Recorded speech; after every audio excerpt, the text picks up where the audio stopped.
여러분 안녕하십니까? 센 경제 현장 오늘의 주요 뉴스입니다. 지난해 역대 최다인 37척의 LNG선을 수주한 대우조선해양이 올해 들어서도 6척의 LNG선을 수주하며 강세를 이어가고 있습니다.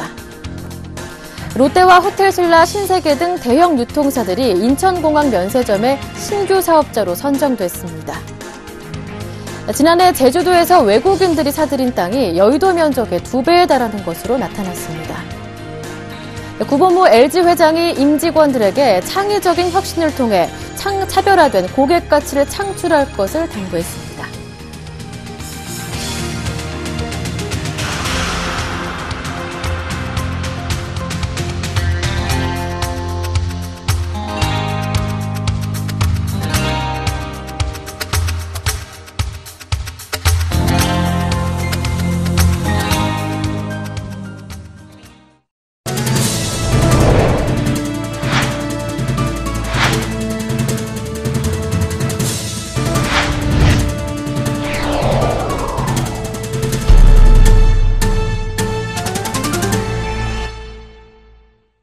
옵션 만길이었던 오늘 코스피는 만길 부담 없이 소폭 하락으로 마감했습니다. 코스닥도 600선을 지키면서 마무리됐는데요. 오늘 장 마감 소식 증권부의 박민주 기자와 함께합니다. 안녕하세요.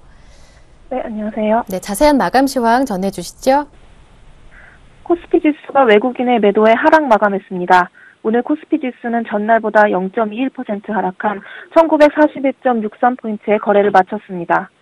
이날 지수 하락의 주체는 외국인이었습니다. 외국인은 총 542억 원어치의 국내 주식을 순매도했습니다. 외국인의 투자 심리 위축은 유럽연합과 그리스가 구제금융과 관련해 구체적인 합의를 이끌어내지 못한 데 영향을 받은 것으로 보입니다. 반면 기관은 270억 원, 개인은 238억 원어치의 국내 주식을 사들였습니다. 업종별로는 통신과 전기가스업, 종이목재업 등이 오른 반면 금융과 제조업 등은 하락했습니다. 시가총액 상위 종목 중에서는 한국전력과 SK텔레콤, 삼성생명 등이 상승했고 삼성 SDS와 신한지주, 아모레퍼시픽 등은 하락했습니다. 전날 3거래일 만에 600선을 회복한 코스닥 지수는 오늘도 0.14% 오른 602.24포인트의 장을 마감했습니다. 네, 한편 MSCI 지수 편입 여부에 따라 한샘과 삼성 엔지니어링의 주가 희비는 엇갈렸다고요? 글로벌 펀드의 투자 기준이 되는 MSCI 지수 편입 여부에 따라 한샘과 삼성 엔지니어링의 희비가 엇갈렸습니다. 이번에 MSCI 한국 지수에 새로 편입된 한샘은 상승했고 지수에서 제외된 삼성 엔지니어링은 약세로 장을 마감했습니다. 오늘 유가증권 시장에서 한샘은 전날보다 0.97% 오른 15만 5,500원에 거래된 반면 삼성 엔지니어링은 4.37% 내린 37,200원에 거래를 마쳤습니다. 이날 글로벌 지수 산출 기관인 미국 MSCI 바라는 분기 리뷰를 통해 MSCI 한국 지수에 한샘이 새로 편입되고 삼성 엔지니어링이 제외된다고 밝혔습니다. 이 같은 변경은 내달 2일 장 시작부터 반영될 예정입니다. 이에 대해 강송철 한국투자증권연구원은 MSCI 지수의 종목 교체는 매년 2월, 5월, 8월, 11월 등 총 4차례에 걸쳐 이루어지는데 2월 분기 리뷰에서 한국 지수의 종목이 교체되는 건 최근 5년 내 처음이라며 한샘과 삼성 엔지니어링의 시가총액 변화가 그만큼 컸다는 의미라고 설명했습니다. 전문가들은 이번 지수 편입에 따른 주요 펀드의 매입 효과로 한샘의 주가가 긍정적으로 반응할 것으로 내다봤습니다. 강 연구원은 한샘에 대한 매입 수요는 900억 원에서 1,000억 원 수준이라며 현재 하루 거래 대금이 100억 원 수준이어서 편입에 따른 매입 효과가 큰 편이라고 말했습니다. 반면 MSCI 지수 편입 및 제외가 실제 주가에 미치는 영향이 그리 크지 않을 것이라는 분석도 있습니다. 김동영 삼성증권 연구원은 그동안 MSCI 종목 편출입의 경우 관련 인덱스 펀드 등의 기계적인 매수 매도로 주가 영향을 받는 경우가 많았지만 최근 들어 정기 편출입 종목에 대해서는 영향력이 많이 약화됐다고 설명했습니다. 네, 말씀 잘 들었습니다. 지금까지 오늘장 마감 소식에 서울경제신문 증권부의 박민주 기자와 함께했습니다. 고맙습니다. 고맙습니다.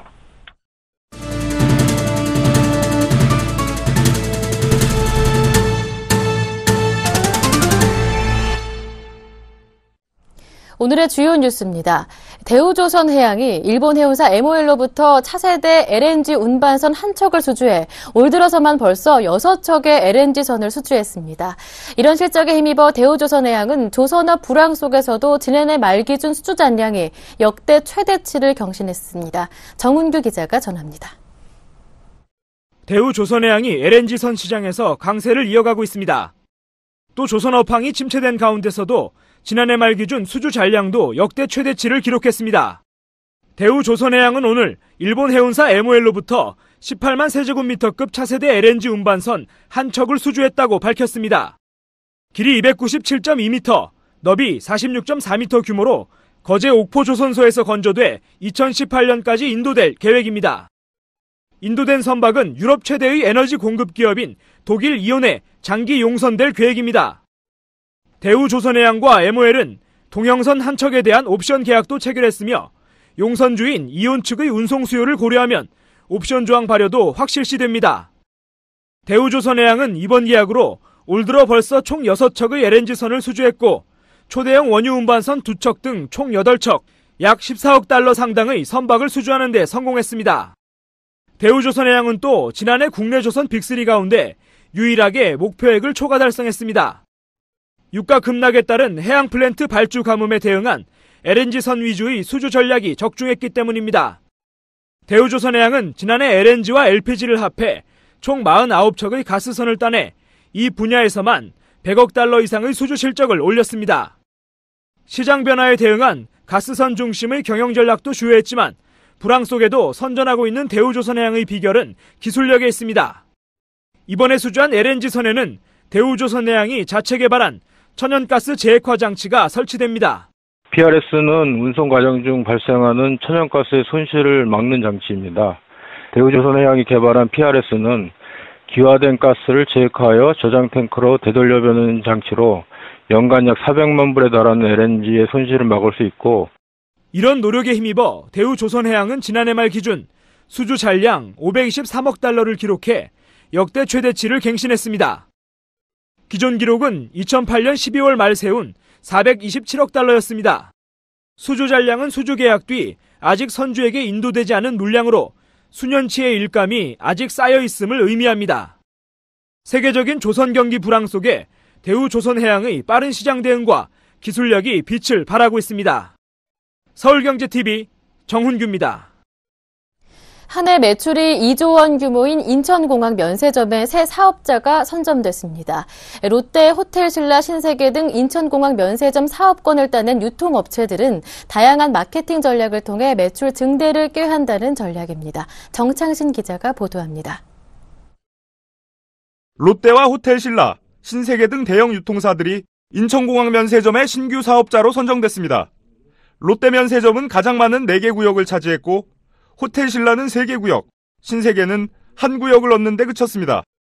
인천공항공사가 어제 저녁 발표한 제3기 면세사업권 입찰 결과에 따르면 롯데 면세점은 대기업에 배정된 전체 8개 구역 가운데 화장품과 향수, 주류 등 4구역을 낙찰받았습니다.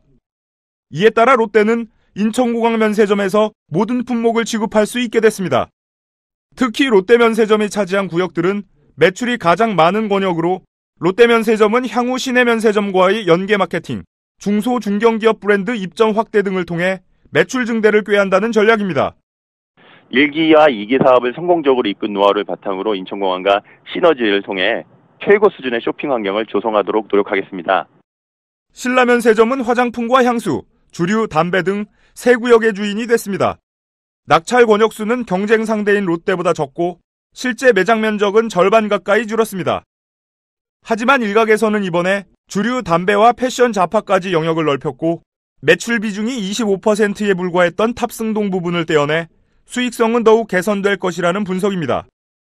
처음 인천공항 면세점에 도전해 패션 잡화 구역을 따낸 신세계는 유통업계에서 상징성이 큰 인천공항 면세점에 입성했다는 점에 큰 의미를 두고 있습니다.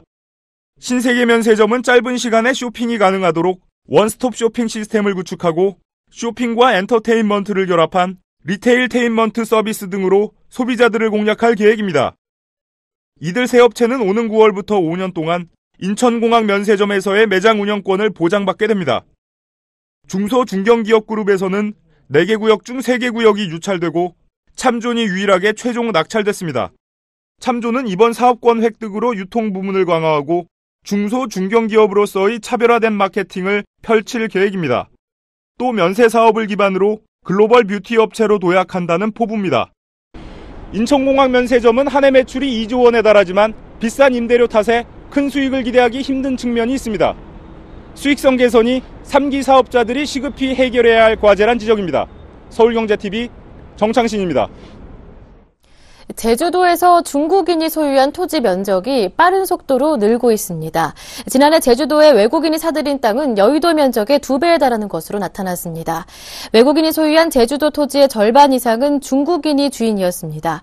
국토교통부는 2014년 말 기준으로 국내에서 외국인이 소유한 토지 면적이 2억 3,474만 제곱미터로 전체 국토 면적의 0.2%를 차지한 것으로 집계됐다고 밝혔습니다. 이는 여의도 면적의 81배에 해당하는 규모로 금액으로 환산하면 33조 6,078억 원에 달합니다. 시도별로 가장 많은 비율을 차지한 곳은 제주시로 외국인 보유 토지가 566만 제곱미터 늘어 51.6%의 증가율을 보였습니다. 이 같은 증가세는 지난 2012년 제주시가 부동산 투자 이민 제도를 시행한 이후 부쩍 늘었습니다. 지난해에는 특히 중국인들의 투자가 눈에 띄게 증가했습니다. 제주신화역사공원, 오라이동 레저용지, 상명대 제주연수원 등 작년 외국인이 사들인 제주 땅 가운데 85%는 중국인이 취득했습니다. 이어 미국, 일본, 유럽 순으로 제주도 토지를 소유했습니다. 현재 제주도의 외국인 소유 토지 면적은 제주도 전체 면적의 0.9%로 나타났습니다. 구본무 LG그룹 회장이 지금까지의 성공 방식을 고집한다면 고객의 기대를 뛰어넘는 가치를 만들 수 없다고 강조했습니다. 구 회장은 어제 LG 계열사들의 경영 혁신 사례를 공유하는 LG혁신 한마당 행사에서 직원들에게 이같이 말하고 산업 간 경계를 허무는 창의적 발상으로 한 차원 높은 수준의 혁신을 전개해 나갈 것을 당부했습니다. 한편 이날 행사에서 LG그룹 최고 혁신상에는 LG전자의 전략 스마트폰 G3와 LG이노텍의 카메라 모듈 수율 혁신이 선정됐습니다. 최고 혁신상을 수상한 G3는 5.5인치 쿼드 HD 디스플레이를 세계 최초로 적용해 초고화질을 구현했고 레이저 오토포커스로 빠르게 초점을 잡는 카메라와 노크 코드 등 고객 편의성을 높인 차별화된 성능과 디자인이 높은 평가를 받았습니다. G3는 글로벌 스마트폰 시장에서 프리미엄급 스마트폰 중 처음으로 1,000만 대 판매 달성을 앞두고 있습니다. 구 회장은 지난 1995년 취임 이후 한 해도 거르지 않고 행사에 참석해 혁신 성과를 직접 점검하고 혁신 활동을 독려하고 있습니다. 이번 행사에는 구본무 회장을 비롯해 강효식 LG경영개발원 부회장, 이상철 LG유플러스 부회장 등 최고 경영진 30여 명을 포함한 임직원 170여 명이 참석했습니다. 우리나라의 물가 상승률이 8년 만에 주요 7개국 G7 평균치를 밑돈 것으로 나타났습니다. 이는 안정기로 접어든 선진국보다 경제 활력이 떨어진다는 의미여서 디플레이션의 전조로 보는 시각이 많습니다. 경제협력개발기구 통계에 따르면 지난해 한국의 연평균 소비자 물가 상승률은 1.3%로 G7 평균치인 1.6%보다 0.3%포인트 낮았습니다. 저성장 상태에 진입해 물가가 안정된 미국, 일본, 영국, 프랑스, 독일, 이탈리아, 캐나다 등 G7 선진국 평균보다 물가 상승률이 낮아진 것은 8년 만에 처음으로 매우 이례적인 현상입니다. 1990년대 이후 G7보다 물가 상승률이 낮았던 것은 IMF 구제금융 직후 사상 최저 수준인 0.8%를 기록한 1999년 그리고 2006년 두 해뿐이었습니다. 지난해 G7 국가 중 일본, 캐나다, 미국, 영국은 한국보다 높았고 한국보다 낮은 수치를 보인 나라는 독일, 프랑스, 이탈리아 3개국뿐이었습니다.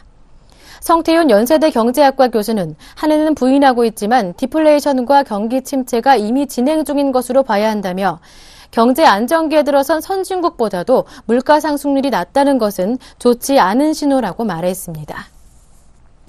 단군 이래 최대 ICT 사업이라는 국가재난안전통신망 구축 사업이 가시화되면서 업체 간 경쟁도 더욱 치열해지고 있습니다.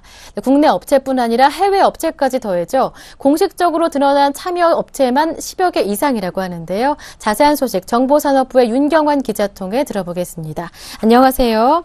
안녕하세요. 네, ICT 사업의 예상 시범 사업 공고 시기는 언제이고 또 예상 참여 업체는 어떤 곳이 있습니까? 예. 국민안전처에 따르면 평창 동계올림픽을 앞두고 강원도 평창, 강릉, 정선 지역을 대상으로 추진되는 재난망 구축 시범사업 조달 공고가 이르면 설 연휴 전에 나옵니다.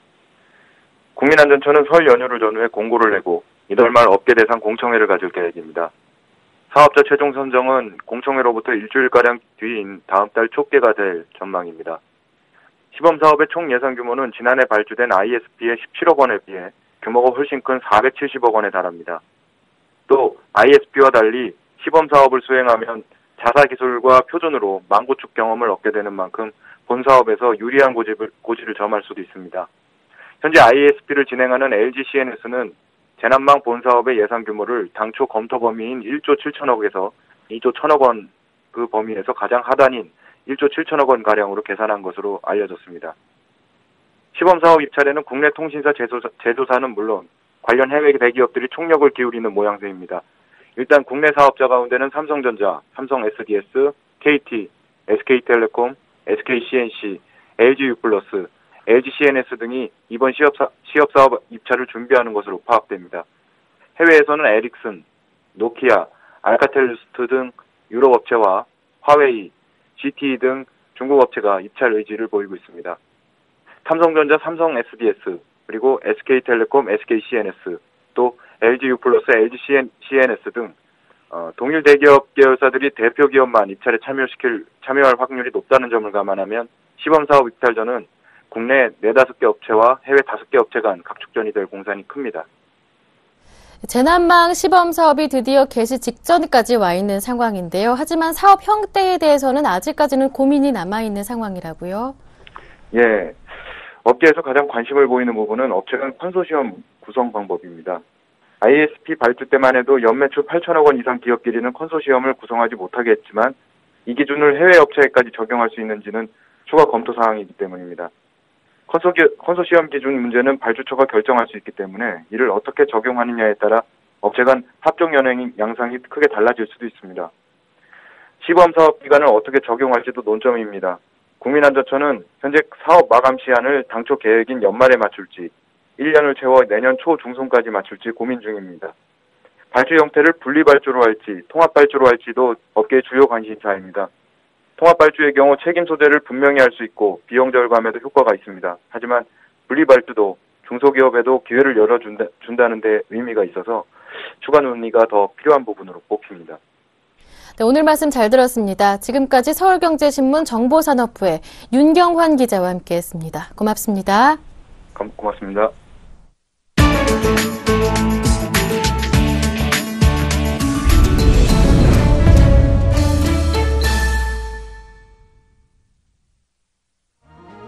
우크라이나 사태 해결 방안을 논의하기 위한 러시아, 우크라이나, 프랑스, 독일 4개국 정상회담이 벨라루스 수도 민스크에서 시작됐습니다.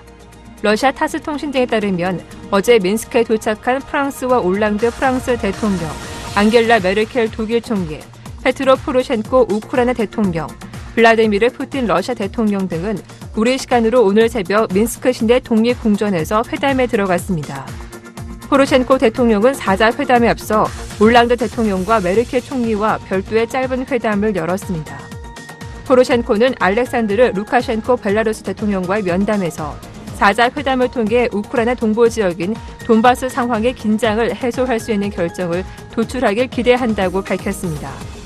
민스크 4자 회담은 지난주부터 숨가쁘게 진행되온 우크라이나 사태 해결을 위한 관련국 협상의 연장선에서 이루어졌습니다. 4개국 정상은 우크라이나 동부 지역에서의 정부군과 반군 간 교전 중단과 중화기 철수, 동부 지역에 대한 특수지위 부여, 우크라이나의 정치, 군사적 지위 결정 등에 대해 논의할 것으로 전해졌습니다. 타스 통신은 협상 과정에 정통한 자체 소식통을 인용해 4자 회담 준비 과정을 볼 때 이번 회담이 긍정적 성과를 낼 충분한 가능성이 있다고 전했습니다. 그리스가 유럽연합과의 구제금융 연장 합의에 실패했습니다. 로이터는 급진 좌파연합 시리자가 이끄는 그리스 새 정부가 유럽연합과의 합의에 실패했으며 오늘 16일 다시 회의를 열기로 했다고 보도했습니다.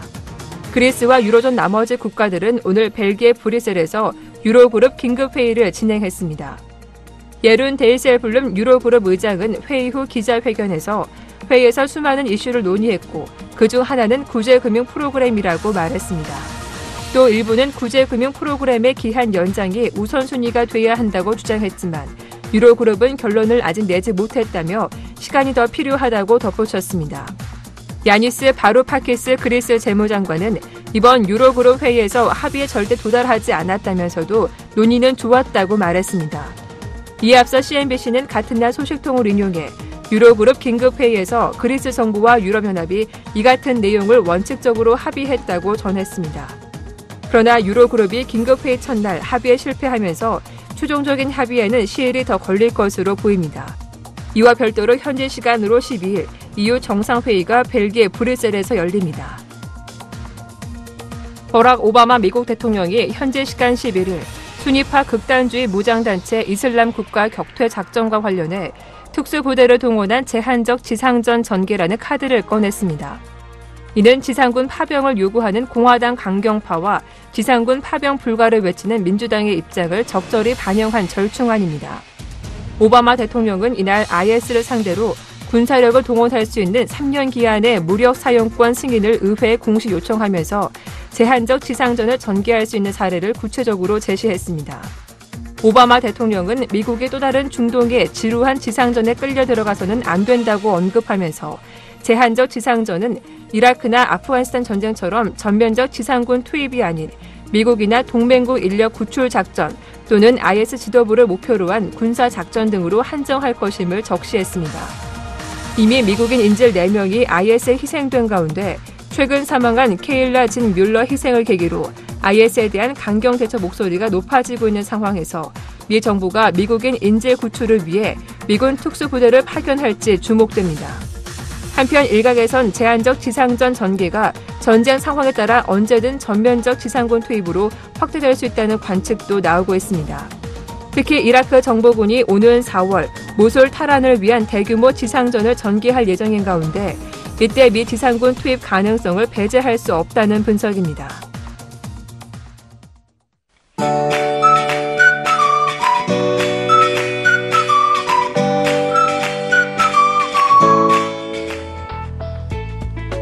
안녕하세요. K웨더 라이프스타일 예보 첫수입니다.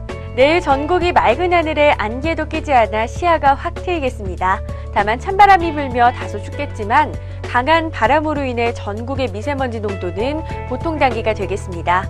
한편 동쪽 지방을 중심으로는 대기가 건조하겠습니다.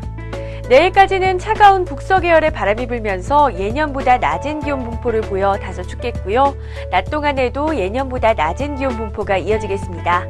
하지만 바람이 다소 강해 대기의 순환이 원활하면서 국내외 대기 오염물질의 유입과 정체가 적겠습니다. 따라서 미세먼지 농도는 보통 단계가 되겠습니다. 또 바람이 강하게 불면서 대기의 건조함이 더해지겠는데요. 보시는 것처럼 현재 동쪽 지방을 중심으로는 건조특보가 발효 중입니다. 내일도 계속해서 대기가 건조할 것으로 보이는 만큼 각종 화재 예방에 유의하시기 바랍니다. 현재 호남 일부 지방을 제외한 전국이 대체로 맑은 날씨를 보이고 있고요. 호남 일부 지방으로만 구름 많습니다.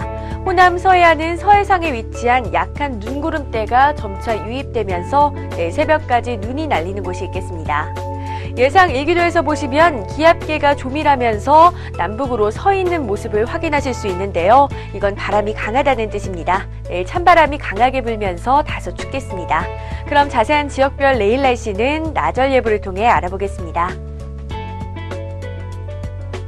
중부지방 맑은 가운데 아침에 서울 영하 7도 등으로 춥겠습니다. 낮나절 이후에도 대체로 맑겠고 서울 영상 1도가 예상됩니다.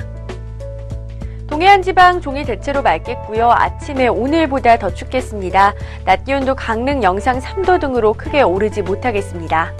호남 일부 지방의 새벽 나절에 구름 많은 것을 제외하고는 남부 전역이 종일 대체로 맑겠습니다. 아침에 전주 영하 4도 예상됩니다. 동해상으로만 흐리고 눈이 오겠고요. 바다의 물결도 동해상에서 최고 4m로 매우 높게 일겠습니다. 모레 토요일은 대체로 맑은 날씨가 예상되고요. 일요일 오후에 제주도와 충청 이남 서해안부터 비가 시작돼 저녁에는 서쪽 대부분 지역에서 비가 오겠고 이 비는 월요일에 전국으로 확대되겠습니다. 강원 영동 지방은 화요일까지도 비나 눈이 이어질 전망입니다. 날씨였습니다.